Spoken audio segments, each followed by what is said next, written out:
Hey, welcome back to Blooming Horizons. I'm Neadra. I'm here with Lilla-Marie and Cristina. Hey. And it's time to chit chat. So I know a lot of people's kids have gone back to school and we're all different. My two kiddos, I release them back. So they're back at school. It's been a couple days for them. And I know some people, your kids haven't gone back yet. Bless you. That your time too will come. It will. And what about you guys? Your kids back? What's going on? Well, yes, my two are back that I have still going to school, and they're feeling pretty ambivalent about it. They weren't unhappy, but it was kind of like, this is the next day, and we just kind of had a day as usual. I didn't do, like, we took pictures and everything, but I didn't do a big breakfast or whatever. We just did the day, and it seemed to work for us. Mm-hmm. Yeah. I'm homeschooling my youngest, who is 7, and we have not gotten back into our rhythm. That's supposed to happen here next week, and then I still have a senior at high school senior. Mm-hmm. So she's doing dual enrollment at the community college. So my life is full of trying to navigate the registration, the application, learning this world that is not intuitive, and it's very time consuming, as well as, encouraging someone with senioritis to make semi-adult choices. So it's a complicated and tiring process, but she starts in 2 weeks as well. So for those of you that don't know what dual enrollment is, what is that? Oh yeah. So dual enrollment means that she is taking college credit courses at the community college, but they are counting as her senior year of high school as well. So she's getting her senior year credits and her freshman college credits at the same time. Mm-hmm. And she was homeschooled most of it, and we've done a hybrid school, like a homeschool in-person situation, and now this is her next step. Yeah, so we all here have homeschooled at some period in time. I homeschooled my son. We went halfway through that year, and I thought, I can do it better. And I mean, that's just the truth of it. I could do it better. And he came home and he excelled, and he is a grade level ahead. He's fantastic, but I wanted him to stay with me. I was like, stay with me. And he was like, no. So he went back to school. I did not want that, but I think it's important that he has some ownership in that. Mm-hmm. Yeah. So I said, okay, and if I don't like what I see, he can come back home. My daughter loves school. She's great, and she loves it. But so I think you've homeschooled. Yes, we've homeschooled for about 15 years or more, and so last year was my two youngest's first year in public school, and they did well. And so my oldest, who's in public, he was saying that it was a good year for him to transition, that he's glad he went as long as he did, because he had a chance to really do some deep learning how to think, critical thinking and so forth. Yeah. We had lots of conversation, so those skills were developed. And my youngest, my daughter, she enjoyed her teachers and she likes learning, but her biggest complaint was that some of the kids were a hot mess. I don't understand why these kids don't know how to behave. So, but she's hoping for a better year, and she has some kids in her class that she connected with. So she's hopeful, and she has what I think will be a really good teacher this year, who's seasoned and knows how to manage things. Shall we just say that? So yeah, makes a big difference. We'll see how it goes, because all of our kids are involved in lots of things, and so with her, she's doing the competitive dancing, and so we'll see how that plays out, because this is the next year, the next level, and so that's a lot of time and energy. So we don't want her to burn out. So we'll have to figure that out as we go. Yeah. So I was on the Facebook a couple of days ago. Okay. And a girlfriend of all of ours was on the Facebook, y'all, and she posted, she was like, I'm being gaslit. And I was like, oh my God, let me get into this. You know, I had to sit down with my tea and read. It was after the first day of school. We dropped these kids off. I was like, whoa, what's going on? And she was like, I'm just seeing all these pictures of everybody and their kids look perfect and they're taking their outside pictures and they're just looking great.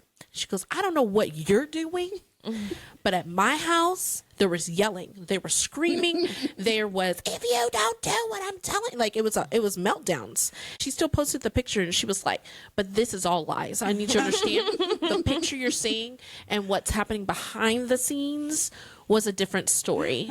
She likened it to crocodile hunter Steve Irwin. Like she had like her two children standing, you know, they're in front of the school, and then Steve Irwin like wrestling a crocodile. And I don't know. I just feel like we all have those days, right? I am blessed. I have not had that with my kiddos in the morning. I think there's some things that, you know, when you first start something new, you're like, oop, I'm going to have to tweak that. We need to get up 15 minutes more early. Oh, we need to lay our shoes out. Obviously, my son cannot keep his shoes where they need to be. I'm going to have to get those shoes and put them in a spot every night. You know, we all have those little things that we do. But I can't tell you how many times you've posted the picture, but you know, when I come back and see the picture, I remember really what was happening behind it. Is that anybody else? Well, I think that's anything, right? Like even just your family pictures. Yes. So many people are, you know, oh, it's so beautiful. You're like, oh, that one cried. That one had a meltdown. We had to change that one's clothes. Like parental unit is stressed out in the background. It's always something. Yes, it's always something. Yeah. So please post, you know, your pictures of your kiddos starting back at school, or if you have a crazy funny story. So we're excited. We're starting a new series. Yes. And drum roll, what is the series called? Lilla-Marie, what is it? Burnout, baby. Yes. Yeah, so this episode, we're going to be talking about what are the signs and sources of burnout and what to do about it and why you need to do something about it. So there's a lot of research about it, and we've all gone through different levels and stages of burnout, but it's a real thing, and it could lead to hospitalization. It can lead to estrangement. So we want to get into it so that you'll be aware of what's going on inside of your body, so you can check in and make some wise choices and really take care of yourself so you can live your best life. And so first and foremost, burnout is a sign that you are not getting rest. Yeah. And so some of the symptoms of burnout, it could be digestive issues. It could be sleep issues. It can be, there will be some personality changes, some irritability, some feelings of hopelessness.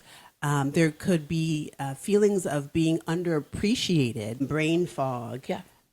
Disassociation. Yes. Meaning, like, if you're somebody that is sitting and scrolling and scrolling and scrolling, then you're disassociating from what's going on around you. Yes. That's a sign. It can even be something like if you find that you're having a different breathing pattern, that can be a sign of burnout, because our breath reflects how our inner body and our inner psyche is operating. So if you find that you're short of breath or that you are holding your breath, that is a sign to check in why, and then also to follow up with trying to restore proper breathing.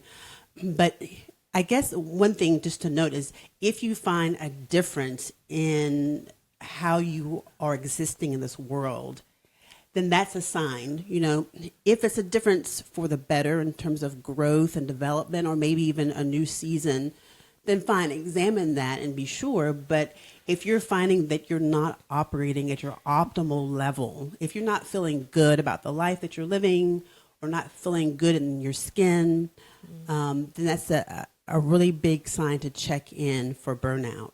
For me, when you started digging into this, I felt like, girl, I'm great. I'm not burnt out about nothing.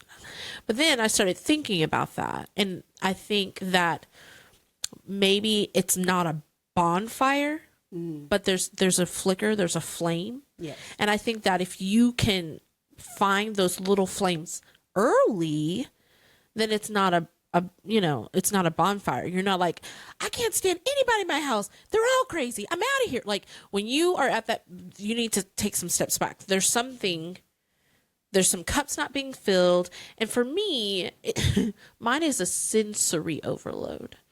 What I mean by that is everybody in my home wants to touch me. Mm-hmm. And, I don't mind that. But then there's a point where I'm just all done. Like, I'm all done. And so I think I felt that through the summer, right? They're home. And then you're trying to fill their day. I'm taking them to the pool. I'm doing this. I'm doing that. And then you think when we get back, they're going to go and do something by themselves. I'm going to be by myself. It doesn't happen. Mm-hmm. They're like, what's next? And you're like, next? Brother, go sit down somewhere and not on a tablet. Go do something. Live your life. I'm going to live mine over here. And they don't do that. And then, your spouse wants to have their time and you're just kind of like, but I'm all done. Mm-hmm. And so I started to feel that. And then I started to see myself disassociating. Now I'm scrolling more on the TikTok. I'm over here doing this, or, a big one for me is if I'm sitting in the car when I come home, like I've done something, but y'all, I just sit in my garage, the lights go off, and I just sit there. And sometimes I don't even look at my phone. I'm just sitting there, just like in quiet. And then they always find me. They find me. They know where you are. They always know where you are. And here comes somebody. Mom, why are you sitting in the car? Mm-hmm. And I'm like, oh, babe, I don't. And then really, I don't have an answer except to not be where y'all are. I mean, and that feels wrong. So I just, I'm sorry. I just was just taking a moment. I'm coming in. What about you, Cristina? I think the burnout for me, like when it was at its tipping point, just unable to do the things that you had already done. Like you just always did it. And then all of a sudden you're like, I can't keep up with the dishes. I can't keep up with the laundry. I can't keep up with my email. There's 300 emails in my Gmail, like in my inbox. Just seeing things start to build up because you just feel like you have no margin to conquer the things that seem small, right? Like you've always done that. You've always gotten up and fixed yourself breakfast or taken the dog for a walk or done some yoga or whatever. Like, and then all of a sudden you just feel like none of it is capable. You aren't capable of getting it accomplished. So for me, that is when I started to realize the burnout was happening. Like it took a while to understand why I wanted to just be like, this is me packing my bag. It's been lovely. I hope you all have a great life, but I'm moving on now. Thank you. Goodbye. And trying to understand that better. Yeah. And I've definitely experienced both of those as well. And there's so many different types of burnout. And I was also reading that there are 12 different potential levels of burnout. Oh, wow. Yeah. And so the end one, which lucky me, I've experienced, is like a full-blown burnout. And the reason why it's so important to be checking in, looking at some signs of burnout and the sources, reasons why you feel burnout is because it can lead ultimately to illnesses. There's a vast number of, and I'm not a doctor, so just take this with a grain of salt. There are a number of terminal or chronic illnesses that stem from burnout, which is chronic unchecked stress. Mm-hmm. Because what it does, it starts to make your adrenal glands shut down. Often will have sleeplessness, which changes your neurology and your hormone levels, which can lead to depression. This regulation of your hormones and sleep can cause chronic illnesses. It can cause mental and emotional breakdown, and it can just make your body sick, where it can't heal itself, right? And that's very real. So we have to be really careful because, especially in the time and culture that we live in, we are so accustomed to things being machines, and technological. And we can forget that we are not technological beings. We are human beings. And there is a time when we get an our off button goes off with, whether we want it to or not, right? And so I guess a really good, important distinction to talk about just briefly is, well, how do I know if I'm burned out or if I'm just tired? During a really busy season, a big difference between tired and burned out is that a burnout will cause a change in your personality. It will cause a change in your physiology that you will notice that's marked, and it's more than just being sleepy or fatigued. It's when your brain starts giving you messages that you cannot cope. That's when you're at a certain level of burnout. Or someone says to you more than, once, people around you, friends, family, are you okay? Because sometimes you're in it. And I know I've been many a times, you're like, you look back on the path, you're like, oh my goodness, that was quite a path I took and didn't even know I was on a hard path. I think that's happened a lot. And I think that comes with burnout. Like, you don't realize it when you're in it. But people are saying, are you okay?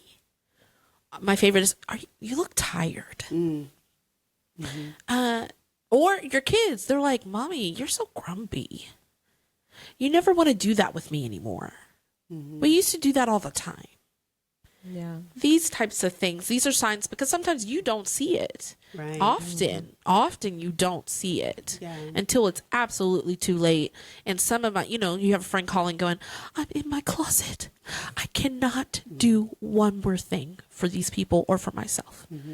You don't want to get there. You don't want to get to that place. And that's why it's so important to recognize the signs and kind of take some time thinking about what are your sources of burnout, because a lot of things that can lead us to burnout are unavoidable tasks and roles that we fulfill, but we have to be able to check in with ourselves and know what are our boundaries and our benchmarks for when we need to protect ourselves and our psychology and step back so that we can continue in those roles. Because if we don't check in and check out as we need to, then we become incapable of fulfilling the roles that we need to do on a day-to-day basis. Right. Yeah. I know for some, I had a friend and she was talking about how she started to have like tummy aches or stomach when it was time to pick her kids up from school. Yeah. This is a sign. It is. It's a sign. When your stomach is hurting to go pick up your kids, when I don't know about you, but many of my friends have talked about their spouses are in the bathroom for 30, 40 minutes. Multiple times a day. Multiple times a day. This is a sign. You know what I mean? And at first I was like, girl, he's got his phone in there. That's what's going on. And then come to find out, well, no, sometimes there's no phone involved, but we're in this bathroom. I'm not going to lie. I hide in the bathroom. They still find me. Listen, I think I need a shirt that just says they find me. I mean, they find me. So, but we're talking not hiding. I'm talking about you're in this bathroom, and it is a situation 3 to 4 times a day for 40 minutes. How are you functioning? Yeah. You know what I mean? Or allergies, things that you've never I think we've also experienced. Like, I don't know, it's never bothered me before. But like you said, you have a breakdown of the cortisol or whatever that is causing a lot of reactions inside the body. And your intestines, they're often called your second brain. We look at your physical brain as what processes your cognitive thoughts and how you hear and see and speak. But your intestines is your second brain, and that it processes your emotions, or it can communicate to the rest of your body. There are some emotions that our cognitive or cerebral brain has not processing, that's overflowing, if you will. And that's how our intestines and our gastrointestinal system comes into play here. Yes, if you have anything that, just a blanket statement, if you have any less than optimal functionings in your body, get it checked out.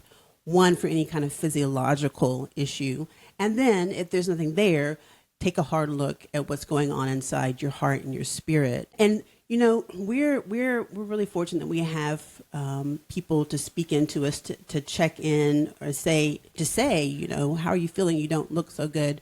But what happens when we maybe in a season when we're going and rushing, and it's kind of us and our life, or us and our family, and we lose those touch points, or everyone's kind of for themselves and you're overseeing, and so you're not being tended to from the outside.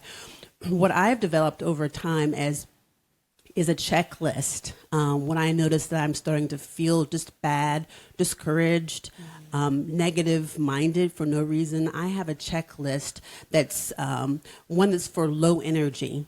And I check, well, how are my B vitamins, my D vitamins, how's my sleep, how's my nutrition, am I moving my body, am I drinking enough? Have I been journaling to see what's going on inside my head so I can address it, you know, kind of a stream of conscious journaling, just to kind of see what pops out when you're not trying to control, you know, your thought process.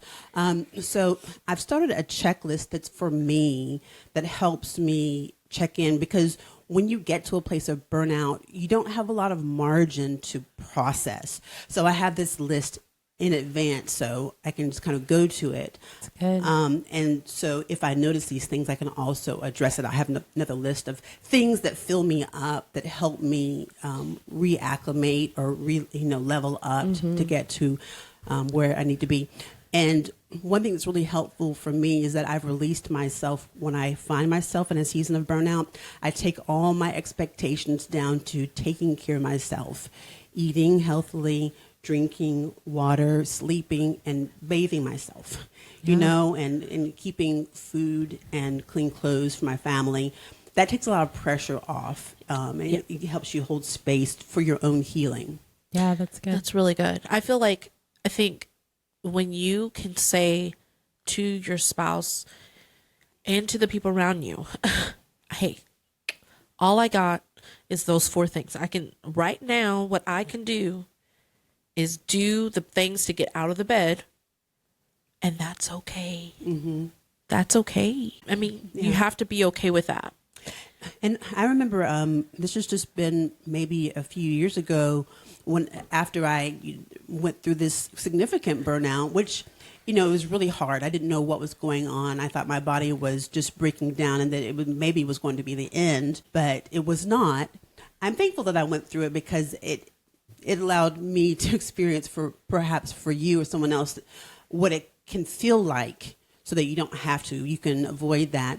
But I was fortunate to be able to take a period of time to recuperate, and that's really what it was. I spent time in my garden. I slowed down a lot. I was very quiet for a while. Now, mind you, this is probably about 20 years of build up, but to allow yourself a moment to love on yourself, the way that you wish someone else knew to love on you, because only you know that inside, like what fills you up and what encourages you, what nourishes your spirit and makes you feel pampered. But to give yourself that space, just to pamper yourself, to love on yourself, to edify yourself, and to just care and nurture and just kind of hover over in a spirit of healing, to do that. And it's not only just something nice to do, it's your right to do that. It's your right.